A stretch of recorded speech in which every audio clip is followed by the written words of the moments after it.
नमस्कार दर्शकों, मैं हूं पंकज श्रीवास्तव और आप देख रहे हैं विधि का विधान। दर्शकों, आज की शुरुआत एक साधारण सी घटना से करते हैं। यह घटना बहुत साधारण जरूर है, लेकिन उसमें एक असाधारण उत्तर भी है। कुछ समय पहले मेरे पास एक युवक आया। उसके चेहरे पर थकान थी, आंखों में बेचैनी और शब्दों में उलझन थी। उसने बैठते ही कहा, पंडित जी, मेरे पास कुंडली नहीं है और नहीं मुझे पता है कि मैं किस तारीख को पैदा हुआ हूं, और सच कहूं तो मुझे ज्योतिष पर पूरा भरोसा भी नहीं है। दर्शकों, एक बात मैं आपको बता दूं यहाँ पर कि जिसकी कुंडली नहीं होती या जिसके अपने जन्म की तारीख और समय का पता नहीं होता, उसके भी प्रश्नों का जवाब ज्योतिष में कई ऐसे माध्यम है जिससे दिया जा सकता है। परंतु यहाँ हम इन सबसे अलग बात करेंगे। तो आते हैं उस घटना पर। मैंने मुस्कुराकर उस युवक से कहा, कोई बात नहीं, विश्वास से पहले अनुभव आता है। अब वो थोड़ा सहज हुआ, फिर बोला, मेरी समस्या यह है कि सब कुछ होते हुए भी स्थिरता नहीं है। कभी बहुत उत्साह आता है, कभी अचानक निराशा, कभी बिना कारण क्रोध आ जाता है। निर्णय लेता हूं फिर बदल देता हूं, लक्ष्य बनाता हूं फिर मन हट जाता है। मैंने उससे कोई ग्रह नहीं पूछा, न जन्म समय न स्थान। मैंने केवल एक प्रश्न पूछा, तुम सुबह कब उठते हो? वह चौंका, फिर बोला, देर से गुरुजी, कभी 8 बजे, कभी 9 बजे। फिर मैंने दूसरा प्रश्न पूछा, और रात में सोते कब हो? वह बोला, देर तक मोबाइल देखता रहता हूं, फिर अचानक सो जाता हूं। फिर मैंने पूछा, दिन में तुम्हारा मन कैसा रहता है? वह बोला, कभी बहुत ऊर्जा लगती है, कभी खालीपन सा लगता है, कभी बहुत गुस्सा आता है, कभी डर लगता है। समझ में नहीं आ रहा कि ऐसा क्यों हो रहा है। दर्शकों, यही वह क्षण था जहां मुझे कुंडली की आवश्यकता नहीं थी। मैंने उससे कहा, तुम्हें पूरी ज्योतिष जानने की आवश्यकता नहीं है, नहीं ग्रहों के गोचर, नहीं दशा अंतरदशा। केवल 2 ग्रहों को समझ लो, और वो है सूर्य और चंद्रमा।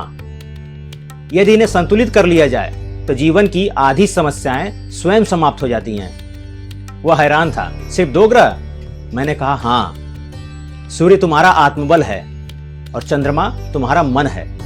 यदि आत्मबल कमजोर हो तो निर्णय डगमगाते हैं, यदि मन अस्थिर हो तो संबंध और लक्ष्य दोनों टूटते हैं। दर्शकों, जो लोग पहली बार विधि का विधान देख रहे हैं, उनके लिए मैं अपना संक्षिप्त परिचय देना चाहता हूं। मैं वर्षों से ज्योतिष शास्त्र और जीवन प्रबंधन के अध्ययन से जुड़ा हुआ हूं। मेरा उद्देश्य केवल भविष्य बताना नहीं है, बल्कि जीवन को व्यवस्थित करना है। मैंने सैकड़ों कुंडलियां देखी हैं, लेकिन एक सत्य हर बार सामने आया है। जिस व्यक्ति का सूर्य मजबूत है वह गिरकर भी उठ जाता है, और जिसका चंद्रमा संतुलित है वह संकट में भी शांत रहता है, और जिस व्यक्ति के ये दोनों असंतुलित है उसे छोटी सी परिस्थिति भी बड़ी लगने लगती है। अब आते हैं कहानी पर। मैंने उस युवक से कहा, तुम्हारी समस्या ग्रहों की नहीं, दिनचर्या की है। तुम सूर्योदय से कटे हुए हो, इसलिए आत्मबल घट रहा है। तुम चंद्रमा की लय से कटे हुए हो, इसलिए तुम्हारा मन भटक रहा है। वह चुप था, लेकिन उसकी आंखों में पहली बार समझ की कोई चमक आई। मैंने उससे कहा, 21 दिन, सिर्फ 21 दिन सूर्य और चंद्रमा को संतुलित करो, फिर आकर बताना तुम्हें ज्योतिष पर विश्वास करना है या नहीं। दर्शकों, आज का विषय यही है, क्योंकि यह समस्या अधिकतर लोगों की है। यदि आपकी कुंडली आपके पास नहीं है, यदि आप ज्योतिष पर पूर्ण विश्वास भी नहीं करते हैं, क्या तब भी ज्योतिष आपकी सहायता कर सकता है? तो कैसे कर सकता है? उत्तर है, 9 ग्रहों में सिर्फ 2 को साध लीजिए, सूर्य और चंद्रमा। क्योंकि सूर्य दिशा देता है, चंद्रमा संतुलन देता है। एक बाहरी प्रकाश है, दूसरा भीतर का प्रकाश है। और जब भीतर और बाहर दोनों प्रकाशित हो जाएं, तो जीवन का अंधकार स्वयं हट जाता है। इसी गहराई के साथ अब अगले सेगमेंट में हम समझेंगे सूर्य को कैसे संतुलित करें और चंद्रमा को कैसे स्थिर करें, क्योंकि यही है विधि का विधान। दर्शकों, ज्योतिष में सूर्य कोयल एक ग्रह नहीं है, आत्मा का प्रतीक कहा गया है। बृहद पराशर होरा शास्त्र में सूर्य को आत्मकारक कहा गया है, अर्थात वह तत्व जो व्यक्ति को मैं कौन हूं का बोध कराता है। सूर्य का अर्थ है आत्मविश्वास, निर्णय शक्ति, नेतृत्व, जीवन ऊर्जा, प्रतिष्ठा, पिता और गुरु का आशीर्वाद, क्योंकि सूर्य ही सौरमंडल का केंद्र है। और ज्योतिष का मूल सिद्धांत है, जैसा ब्रह्मांड वैसा ही पिंड। जैसे सूर्य के बिना सौरमंडल में जीवन संभव नहीं है, वैसे ही सूर्य तत्व के बिना व्यक्ति में स्थिर पहचान संभव नहीं है। आइए अब जानते हैं सूर्य असंतुलित कब माना जाता है।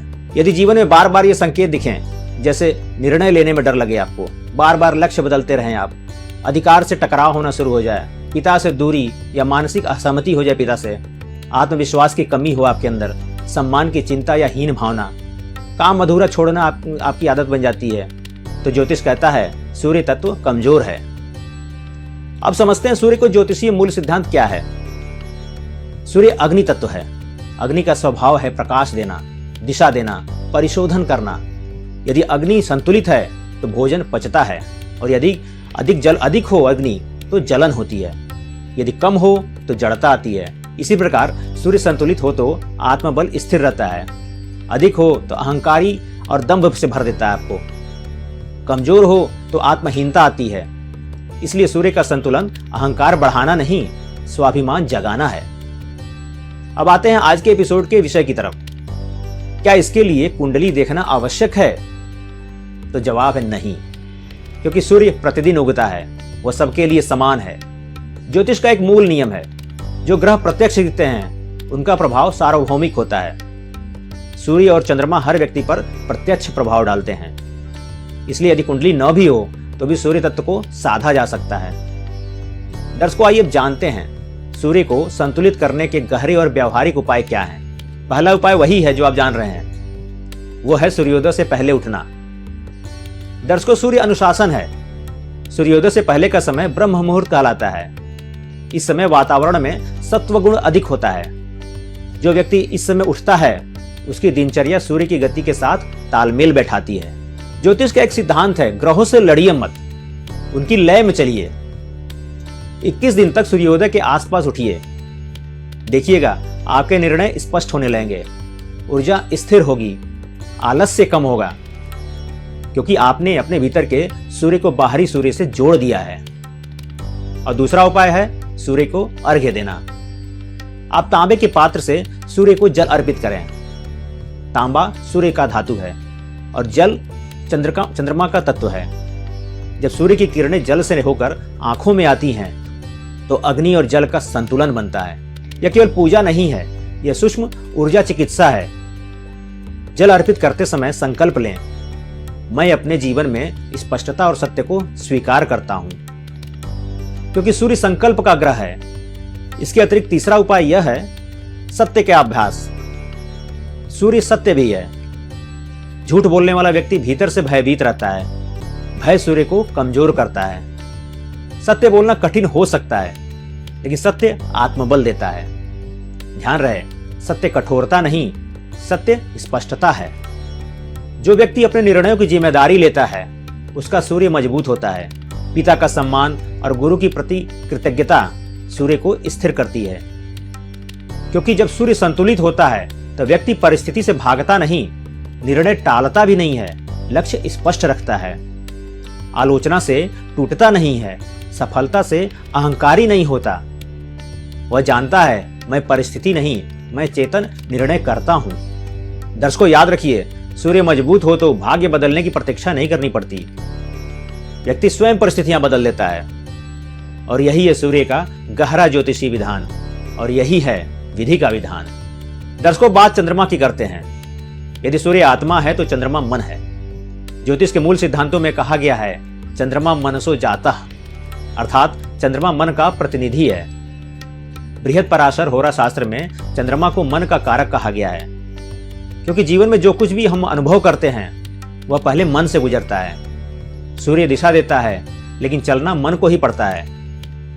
अब चंद्रमा के ज्योतिषी अर्थ को समझते हैं। चंद्रमा का संबंध भावनाओं, संवेदनशीलता, कल्पना शक्ति, स्मृति, नींद, मातृत्व, मानसिक शांति, पोषण और सुरक्षा की भावना है।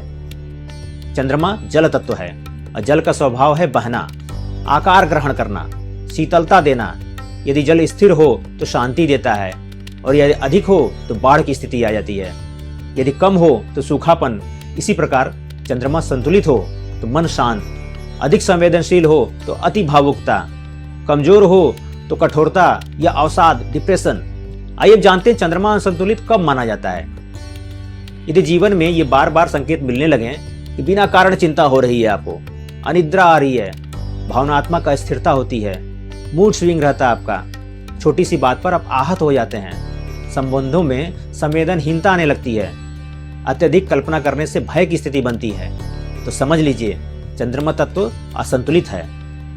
ध्यान रहे, यह भाग्य की समस्या नहीं है, यह मन की लय की समस्या है। अब समझते हैं चंद्रमा क्यों इतना महत्वपूर्ण है। वैदिक ज्योतिष में गोचर अर्थात ट्रांजिट का आधार चंद्रमा की राशि से है। दशा का आरंभ चंद्रमा के नक्षत्र से होता है। जानते हैं क्यों? क्योंकि जीवन का अनुभव मन से होता है। यदि मन स्थिर है तो कठिन दशा भी संभल जाती है, और यदि मन अस्थिर है तो शुभ ग्रह भी संतोष नहीं दे पाते हैं। इसलिए कहा गया है सुदृढ़ मन ही शुभ फल का आधार है। आइए जानते हैं चंद्रमा को संतुलित करने के गहरे और व्यवहारिक उपाय। पहला उपाय बेहद ही साधारण और सबसे ज्यादा प्रभावशाली है। वह रात्रि का अनुशासन अर्थात 10 से 11 बजे तक सोना। दर्शकों, ये मुश्किल जरूर है, लेकिन ये बहुत जरूरी है। दर्शकों, चंद्रमा रात्रि का स्वामी है। समय पर सोना, मन को पुनर्स्थापित करना। अब दूसरे उपाय की बात करते हैं। वो है जल और शीतलता। चंद्रमा जल तत्व है, इसलिए दिन में पर्याप्त जल पीजिए। सप्ताह में एक दिन चांदनी में 10 मिनट शांत बैठना शुरू कर दीजिए। पूर्णिमा की चांदनी विशेष रूप से मन को संतुलित करती है। जल केवल शरीर नहीं है, भावनाओं को भी संतुलित करता है।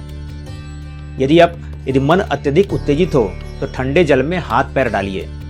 यह तत्काल चंद्रमा के संतुलन का उपाय है। अब आते हैं तीसरे उपाय पर। वो है माता और मातृत्व का सम्मान करना।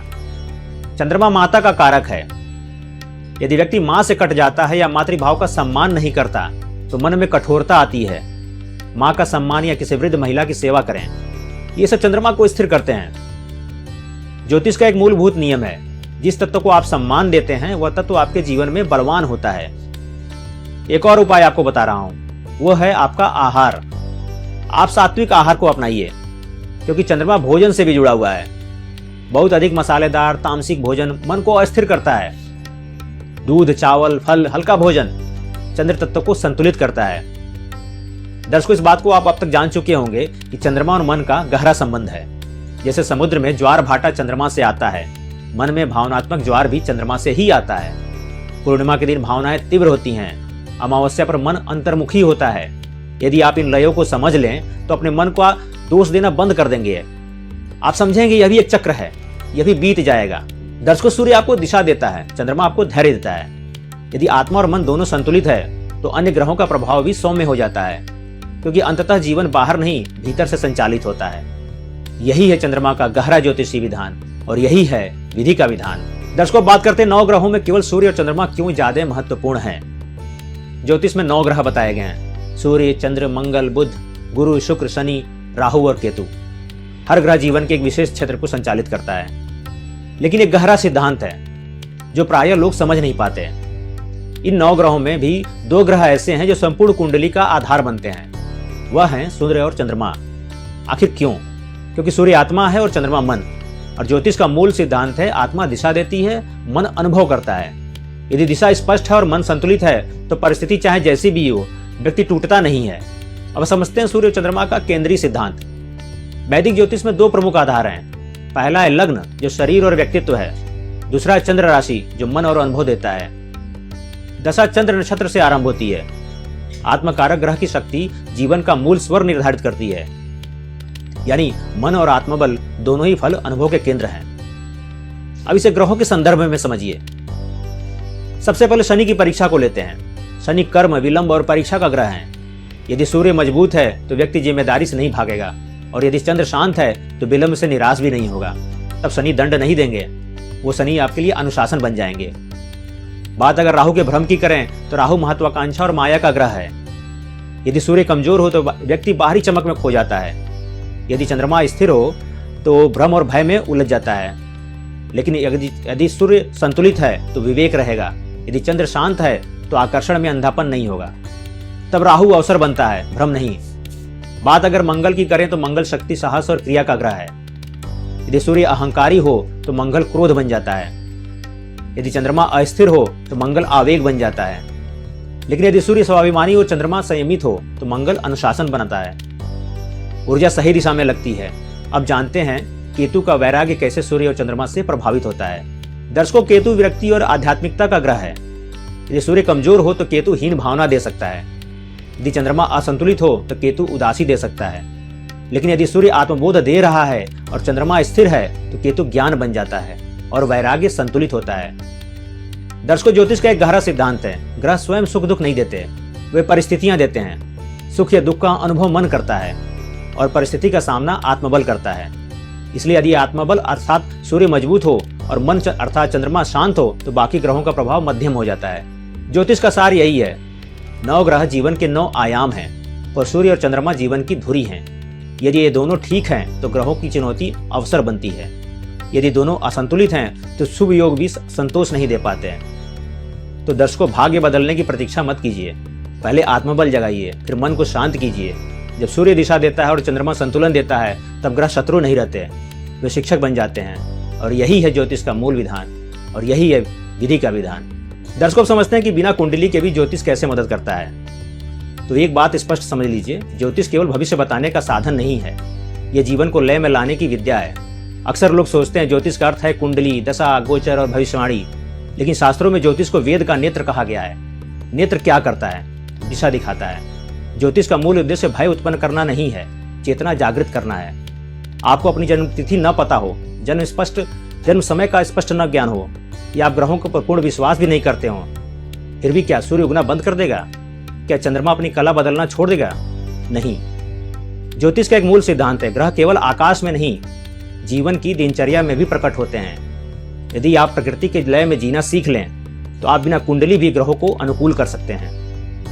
दर्शकों, ग्रह हमारे कर्मों को नियंत्रित करते हैं, वे हमारे भीतर के गुणों को प्रतिबिंबित करते हैं। यदि जीवन अव्यवस्थित है तो ग्रहों को दोष देना सरल है, लेकिन ज्योतिष कहता है पहले अपनी लय सुधारो। सूर्य दिशा देता है, चंद्रमा संतुलन देता है, दिशा और संतुलन दोनों मिल जाएं तो जीवन व्यवस्थित हो जाता है। ज्योतिष के 4 मूल आयाम हैं। पहला है काल अर्थात समय की समझ, दूसरा है दिशा अर्थात उद्देश्य की स्पष्टता, तीसरा है लय अर्थात दिनचर्या का संतुलन और 5वां है चेतना, जिसका अर्थ है आत्मबोध। सूर्य समय और दिशा देता है, चंद्रमा लय और चेतना देता है। इसलिए यदि आप केवल इन 2 तत्वों को साध लें तो जीवन स्वयं व्यवस्थित होने लगता है। ज्योतिष का सार भविष्य जानना नहीं, स्वयं को जानना है।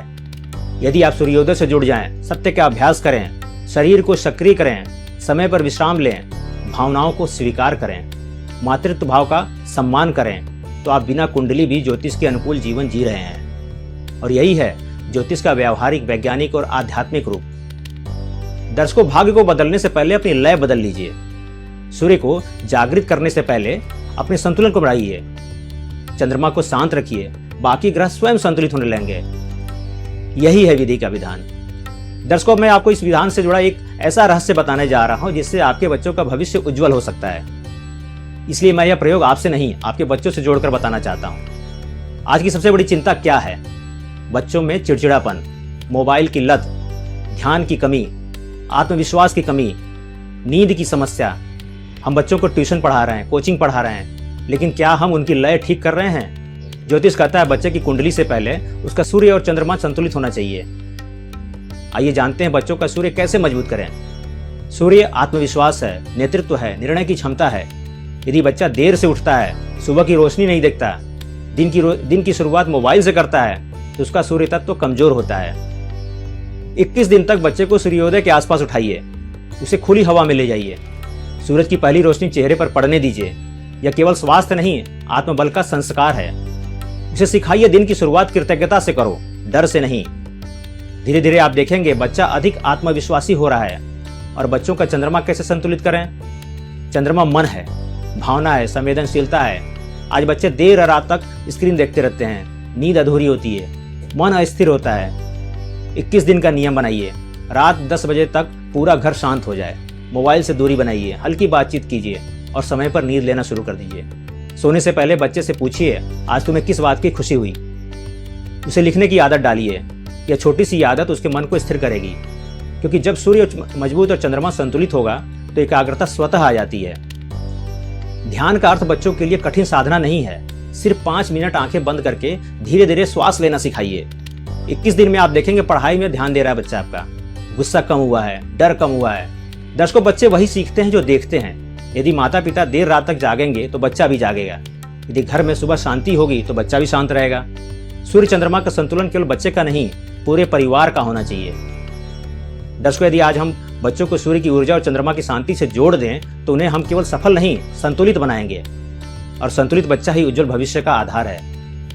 यही 21 दिन का सूर्य चंद्रमा का विधान और यही है विधि का विधान। दर्शकों, हम इस एपिसोड के समापन पर आ गए हैं। कहानी वहीं लौटती है जहां से शुरू हुई थी। याद है, एपिसोड की शुरुआत में एक युवक मेरे पास आया था। वह कह रहा था, मेरे पास कुंडली नहीं है और मुझे ज्योतिष पर पूरा भरोसा भी नहीं है। उसकी समस्या ग्रह नहीं थे, उसकी समस्या असंतुलन था। मैंने उसे केवल इतना कहा कि 21 दिन सूर्य चंद्रमा को साध लो। दर्शकों, 21 दिन बाद फिर वही युवक मेरे पास आया। चेहरा बदला हुआ था, आंखों में घबराहट नहीं थी, स्पष्टता थी। उसने कहा, पंडित जी, समस्याएं अभी भी हैं, लेकिन मैं अब उनसे डरता नहीं। मैंने पूछा, फिर क्या बदला? वह मुस्कुराया और बोला, मैं बदल गया। दर्शकों, यही तो ज्योतिष का रहस्य है। यदि सूर्य संतुलित हो और आप परिस्थिति से नहीं डरते हैं, यदि चंद्रमा संतुलित हो तो आप भावनाओं से नहीं डगमगाते, और जब आत्मा और मन दोनों संतुलित हो जाएं तो भाग्य स्वयं मार्ग बना लेता है। समय वही रहता है, ग्रह वही रहते हैं, लेकिन अनुभव बदल जाता है। याद रखिए, ज्योतिष अंधविश्वास नहीं है, जीवन को लय में लाने की विद्या है। यह भविष्य से अधिक वर्तमान को व्यवस्थित करने का शास्त्र है। इसी विश्वास के साथ अपने भीतर के सूर्य को जागृत रखिए और चंद्रमा को शांत रखिए। फिर देखिए, ग्रह नहीं बदलेंगे, आप बदल जाएंगे। और जब मनुष्य बदलता है तो उसका भाग्य स्वयं उसके साथ चलने लगता है। इसी संदेश के साथ हम आज के इस एपिसोड को यहीं विराम देते हैं। हर हर महादेव।